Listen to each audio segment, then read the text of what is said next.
welcome to Linux Action News, our weekly take on Linux and the open source world. This is episode 33, recorded on December 19th, 2017. I'm Chris. And I'm Joe. Hello, Joe. It's good to be with you. We are recording ahead of time this week for the holidays, and we've put together a holiday special look back at some of the big stories from 2017, the things that really changed Linux and open source. Yeah, so let's start with 32-bit support, and a number of distros dropped it this year. It seems that 2017 is at least the beginning of the end for 32-bit Linux. Yeah, it kicked off really, to my recollection, on January 23rd when Arch announced that they were beginning the process. They say due to decreasing popularity, which is what a lot of the distributions recently cited, like Tails and others. Yeah, and Ubuntu 17.10, of course, there's no 32-bit desktop image for that, although there are still 32-bit packages in the archive and will be probably for quite a while. I think we've seen the tide turn in 2017 away from 32-bit. Because of containerization and things like that, it's not going to completely go away. But I think certainly in the desktop world, you have distros like Solus that never even bothered with 32-bit support because realistically, the only machines that are still working and going to actually give you any sort of performance are netbooks, and even they are pretty old hat now. But everything else for the last sort of 10 years-ish has been 64-bit capable, so it's time for 32-bit to die on the desktop, I think. I suppose so. We did see some pushback. In fact, I recall even you and I were talking about how I think you still have a 32-bit system in production or so that you still find perfectly useful and functional. So there's people out there that are still rocking 32-bit, but if you look at just the date math, I don't think Intel has shipped a non-64-bit chip in 9 years for the desktop. Yeah, it's time. The system I had, I can't even remember why I'd installed 32-bit. I think I had some issue with some application, and I just stuck with it through sheer stubbornness. But then I upgraded to a newer version of Ubuntu and just went 64-bit. And now I don't have any 32-bit systems at all. One of the other stories we watched unfold throughout the year was the slow and obvious failure of Linux. Yeah, in Munich in Germany, it was the poster child for open source in government, a project that was around for about 10 years. And this year they voted to return to Windows, and we've started to see that rollout happen now. And it's just the end of a chapter, the end of an experiment that went horribly wrong, unfortunately. But you know, Joe, when Munich closes a door, Microsoft opens a window, and those users that'll be switching back to Windows 10 will at least be able to install Ubuntu or maybe even Fedora, because this was the year where Ubuntu arrived in the Windows Store, and SUSE and Fedora were announced to be there soon. The subsystem for Linux went out to all Windows 10 users. This was the year that this really took place. It all clicked in, and Microsoft delivered on this run bash on top of Windows reality. Yeah, it's kind of everything but Linux, isn't it? The kernel. It's OpenSSH now as well, as we talked about recently. It's Microsoft embracing open source, realizing where the market's going, and taking decisive action to not be left behind, which I'd rather they didn't, because I'd rather they were left behind and people moved over to Linux. But the market reality is they've decided to embrace this stuff, and it's probably going to eat into the potential converts over to Linux. Perhaps. There's nothing like seeing Ubuntu in the Windows Store. You go into the Microsoft Windows Store and you search for Ubuntu, and there's this big logo and screenshots. It's really quite the experience, but it's not the true Linux experience. So it may stop the bleeding, but I'm not super worried about it. In the meantime, I'm just too distracted by Bitcoin and all of the forks we saw this year. Yeah, it's been a funny old year for Bitcoin. Of course, now the value is about 20 times what it was at the beginning of the year. We did say we're recording this early. It could crash in the next few days before this is published. So let's hope that it is still. I suppose it's always possible, right? But yeah, 2 hard forks appeared, and there was the threat of a third one. The first one was Bitcoin Cash, and then the second one, Bitcoin Gold. And to be honest, I haven't even really cashed in my Bitcoin Cash or Gold. To me, it seems not even really worth doing. What about you? Have you managed to get hold of yours and sort it out? I haven't really pursued it that far because the whole Bitcoin fork fiascos just got me more interested in some of the cooler cryptocurrencies like Monero and Dash that, to me, may have longer lasting usefulness on the internet than Bitcoin. So I don't know, it's funny, like these forks got me less interested in Bitcoin and more interested in other cryptocurrencies, which I think is a good thing. I'm not sure, Joe. But at the same time, I was kind of expecting these forks to destabilize it and make the price go down, and it's just had the complete opposite effect. Yeah. Whether or not that price would have gone up regardless, I don't know, but it's almost legitimized it as the Coke or the Pepsi or whatever, the name in cryptocurrencies. Yeah, I should save this rest for a predictions episode in the future. But I really have been struck by everything that turns out initially to be negative news for Bitcoin eventually just led to the rise of the price of Bitcoin, Joe. So it's pretty nuts to watch all of this stuff. And these forks still are going. I see people talking about them online, so it's not like they're dead. And it's a good space to trial and error different approaches to these technologies. So it seems to have been a net positive. Just like some people speculate there's too many Linux distributions, and other people say it's a natural evolutionary course where all these different ideas get to be tried out. I think it's a one-to-one comparison to cryptocurrencies. Yeah, I think that's a reasonable way to look at it. But if you look at these two forks, they weren't just for a laugh, were they? They were there to solve a particular technical problem, and that is there is not enough space in each block. There are not enough transactions per block, and that is eventually going to cause a huge problem. Mm-hmm. We've already got transaction fees through the roof, Yep. unless you want to wait for a very long time for your transaction to be processed. And so there are very sound technical reasons why these forks happened, but it just seems that unless Bitcoin itself adopts these changes are not going to actually be implemented, and it's not going to solve the problem because Bitcoin is the name and I suppose the people who made these forks hoped that Bitcoin Cash would take over, but it hasn't happened yet, and I just can't see it happening. Right. The good news, all this stuff is open source, so it could be brought back in upstream if there was some significant technological improvement. I'm getting to the point, though, where I wonder if this stuff isn't going to be solved at another layer. Not to go too far into this, but you picture the blockchain and Bitcoin as like layer 1 and 2 of the network stack. And there's application layers that could sit on top of that, SQL databases that can process transactions instantly. If you think about Coinbase, one of the largest, most popular ways to buy Bitcoin right now, those transactions are happening off the blockchain, inside a SQL database, instantly. And then they sync up to the blockchain. When you go to a store and you buy something with your credit card, here in the States, the Visa network isn't instantly verifying the transaction. They have a 30-day lag. But they solve it at the application layer. And I think that might be true with Bitcoin too. You could build transaction software, your Stripe type services on top of Bitcoin that use off-blockchain backends, like SQL databases, and then synchronize it to the blockchain, like Coinbase does or other large Bitcoin exchanges do already. Yeah, I think that is pretty much going to happen, and that's why I think the value is going to continue to rise, and we'll get into that next week when we put some hard numbers on our predictions for Bitcoin.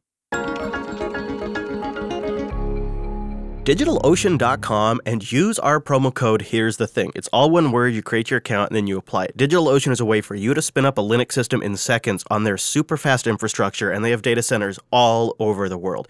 Every machine is using SSD disk, and that means everything flies because between all SSDs and 40 gigabit connections to the internet, these systems have unbelievable performance. For $5 a month, you could use our $10 credit and try out DigitalOcean 2 months for free. They have block storage and object storage, a simple API with tons of really good open source applications pre-built for you, and monitoring and alerting that is built right into the service.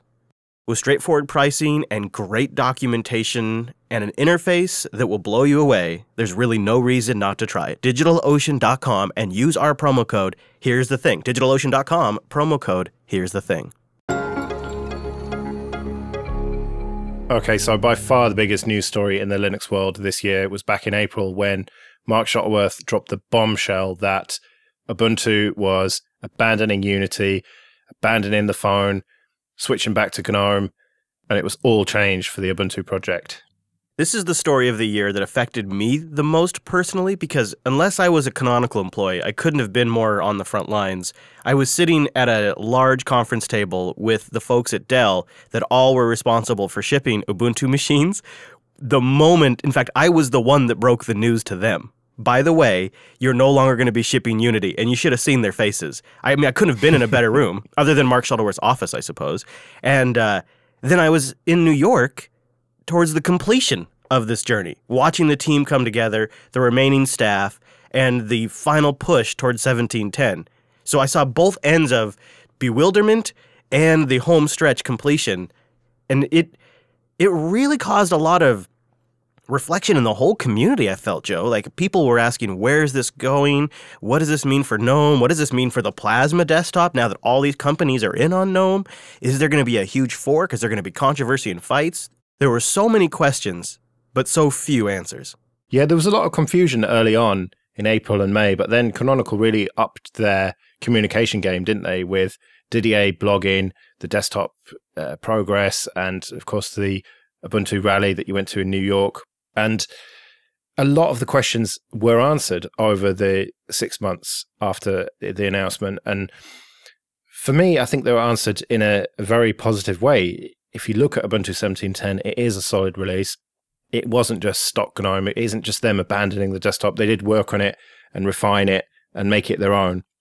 So I think a lot of the doubters, myself included, were kind of silenced really by the work that they actually did on it and the release that came out that wasn't what I'd expected when I read that announcement, put it that way. And I think they've really set the table for the 1804 release next year. And I think it's going to be, I hope, a pretty polished release of the Linux desktop, and maybe the one I eventually switch to. I'm thinking the future is bright for all of us who have been looking for a great workstation operating system to settle down on. More and more really good options are coming along, and I think 1804 is going to be one of the better ones. Just wait for one of my predictions on the next episode, and you might end up using something I'm going to predict. Very good, sir. In the meantime, there's been one story this year that you've kind of been my go-to guy on what does all of this mean, and it's all of the hoopla around CyanogenMod. Yeah, so this was technically around this time last year that it started. There'd been problems with CyanogenMod for a long time. I'd noticed in, I think, September of last year that I hadn't had any snapshot updates for CyanogenMod for a few months, and the writing seemed to be on the wall for them. And then it was right around Christmas that CyanogenMod servers got turned off and a fork appeared and it became Lineage OS. And a lot of the original people who were involved with CyanogenMod jumped ship over to Lineage OS, and I had really high hopes for it at the beginning of the year. I was really hoping that they were going to deliver on a number of devices and keep supporting them with OTAs. And they did. My hopes came true. It's been solid all year long. They're now working on their next version based on Android 8, actually 8.1. And it's been solid. I've been using it all year long on various different Android devices. It's really just a continuation of CyanogenMod. There've been a few little tweaks here and there, but fundamentally, you've got the same open source ROM without all the Google bloat. But if, like me, you want to add a bit of that Google bloat back in, you can. But if not, you've got a mostly open source mobile operating system to use. I knew it was going to happen like this. I just know myself at this point, but when they announced Lineage OS, I hated the name. I just hated it. And now here we are in December. I don't mind it at all. No problem. I've totally gotten used to the name. In fact, I'm really excited about the project. Very happy that, like you said, it's going in the right direction. But intellectually, I've been finding what's going on over at Yala almost more interesting. Like, I'm going to end up using Lineage OS, but I've been finding that I enjoy the Sailfish X saga much more. Yeah, so Sailfish wasn't looking too good at the beginning of the year, whereas it's had a reasonable year, actually, with this Sailfish X project, as you mentioned. That is on the Xperia X phone, which is a ROM you can buy from Yola. And financially, they're still not in great shape. They still owe quite a lot of people for the tablets that they crowdfunded and never delivered. But they have got a revenue stream now. They are developing Sailfish, and I want them to succeed. I want them to be more open source, don't get me wrong. But I want there to be at least another operating system for phones that is usable. I heard that sentiment over and over again from the audience over the year, but probably the most poignant moment was when I was in New York. I was talking to a couple of Canonical developers who really like the idea of having a revenue stream to just fund this type of development because they've been through that mobile process now. And I think they ended up ordering the Sailfish X phone. What was it, Joe? Is it the Sony Xperia that you could install it on? I think they ended up pre-purchasing that phone in anticipation of all of this. And you could see they have palatable excitement about something that's an alternative to Android. Yeah, the Xperia X is the phone, yeah. And I have used Sailfish on various other devices, and I must say that of all of the Linux-based alternative mobile operating systems, it's the best. Tizen's fairly good, yeah, but Sailfish is really solid from what I've seen of it. I completely agree. I really enjoyed it for the limited amount of time that I did run it. The situation on Android could be improving in the near future, the next few years. This year, Google announced Project Treble, the modular base for Android that may actually allow updates to be sent out to consumers to keep them protected, to keep their operating system up to date. It essentially broke out the low-level system architecture of Android and the upper levels. Yeah, so it means that there's a lot less work for the OEMs to put in to keep the ROMs up to date and to keep the versions of Android up to date. And so in theory, if they deploy this properly, it means that you won't have months and months and months of lag between updates, and often with some devices that you buy, there's just no updates, or you might get one maybe, and then you get these huge security vulnerabilities coming out, and then they're just not patched against that. So in theory, and I keep saying that because it takes work from the OEMs in the first place to implement this, but in theory, this is really good news going forwards. And not only actually for people who want to use the official ROM that comes with the phone, it also makes custom ROM development far easier because there's just less work involved in porting ROMs to the device. But if this doesn't solve your Android woes, then maybe the Librem 5 will, because this year, on October 11th, 14 days ahead of the deadline, the Librem 5 was fully funded. They reached $1.5 million in crowdfunding for a fully free open source phone with hardware kill switches. Yeah, and I said at the time we need to hire their PR department because they did a brilliant job of promoting this, didn't they? I think they did the best I've ever seen in the open source community. It should be a case study for other projects that want to do a hardware-software combo. If you recall, Joe, towards the end of it too, a couple of big whales came in, which that's not necessarily reproducible. Well, yeah, eventually it got pushed over 2 million, didn't it? Thanks to those big whales, as you say, which we still don't know who that was, but maybe we'll find out next year. Yeah, we'll keep following the Librem 5. I'm very interested in that development, and I'm sure there'll be more news throughout 2018. But let's talk about Firefox OS for a moment. The news wasn't so good in 2017 for Firefox OS. Yeah, we kind of saw this one coming, that there hadn't been any devices for a while, and there weren't any plans for any, but officially this year, Mozilla shut down the Connected Devices Group, which was a department within Mozilla responsible for Firefox OS. So it officially died, but thankfully, Mozilla had plenty of other things that they got up to this year. Yeah, it was a bit of a controversial year for them, kicking it off with acquiring Pocket. Yeah, and this came off the back of installing Pocket by default, which ruffled a lot of feathers. I actually use Pocket all the time for this show and others. It is a very useful service, but I don't know about bundling it by default. But when they acquired Pocket, they promised to open source it, and I was really excited about that because an open source client, fantastic. More importantly, an open source server so I can roll my own. That would be exactly what I want because I don't want the adverts. I want to be able to potentially have some bloat stripped out of it. It'd be great to have it on a droplet running and have complete control over it. So come on, Mozilla, what's happening with open sourcing that? Get on with it, please. See, I actually thought you and I were going to have a disagreement about this. When the whole Pocket thing went down, I was a Chrome user. I was all in on Chrome. I was looking over from afar going, geez, these guys are really getting upset about this. And so, of course, I had Firefox installed. So I checked it out. I'm like, oh, Pocket. This is a lot like Instapaper. Well, I use the hell out of Instapaper. It seems like a feature you'd want built into your browser, and Apple has shipped it in Safari for like a few years now. I'm pretty sure Internet Explorer has something similar. Really, I think Chrome's the only browser that doesn't have this functionality built in, so it got me thinking, well, if Mozilla had just built a Pocket competitor into Firefox, would people have been as upset?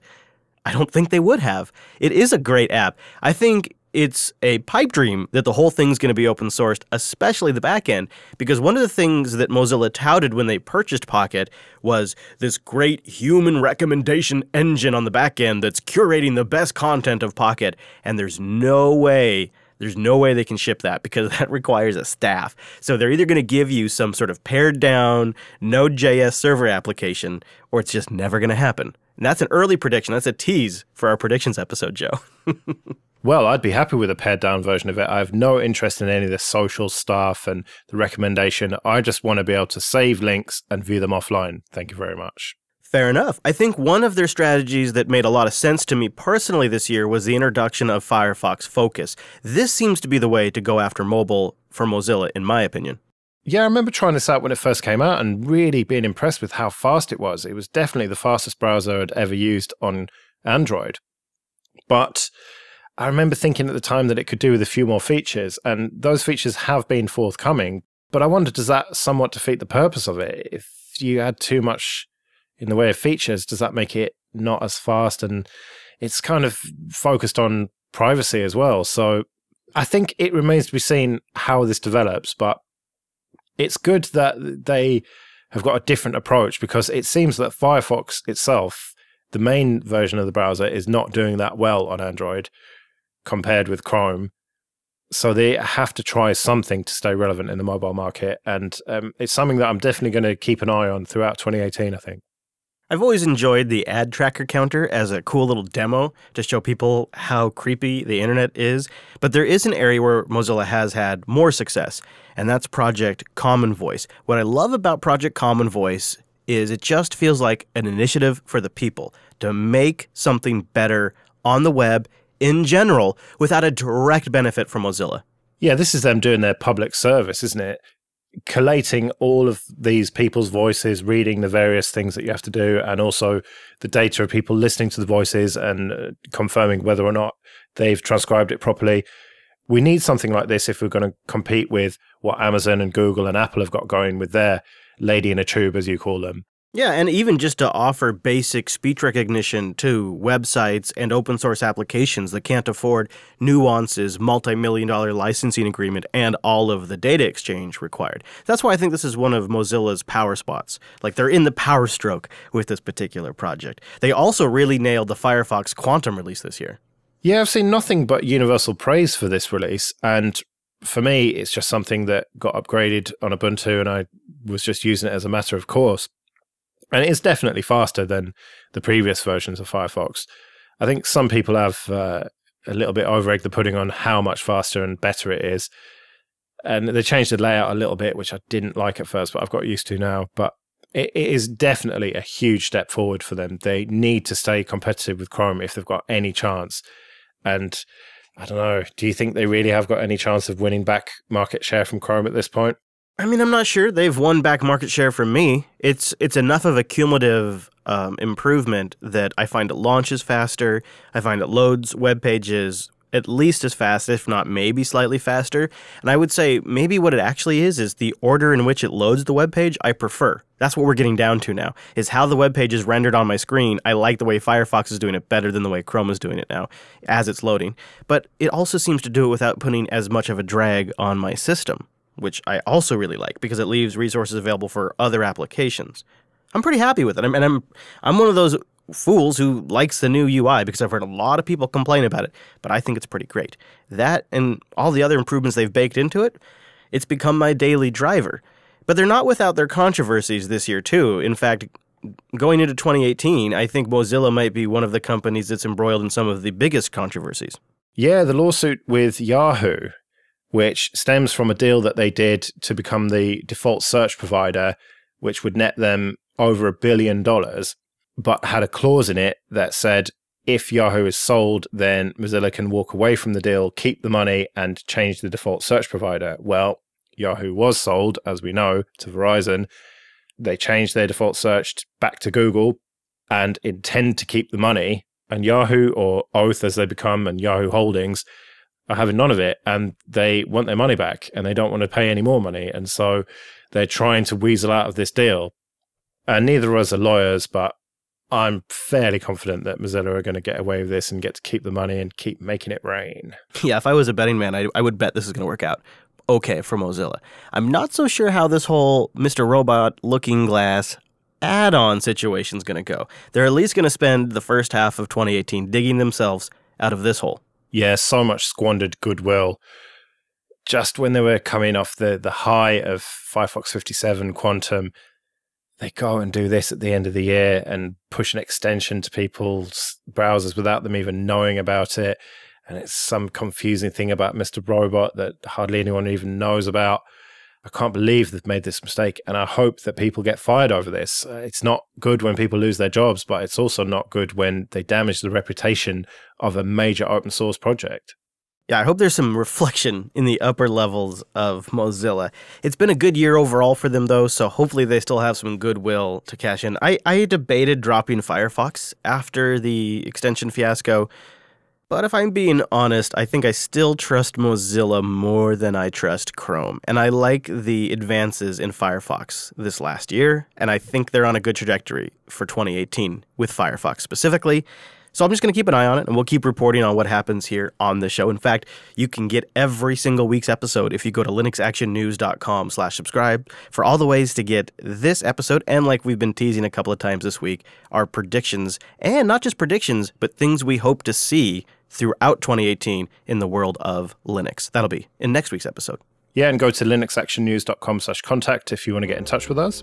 You can support the whole network at our Patreon page, patreon.com/JupiterSignal. We'll be back next Monday with our look forward to 2018. I'm at Chris LAS. I'm at Joe Ressington. Happy holidays, everyone, and thank you for joining us. We'll see you next week. See you later.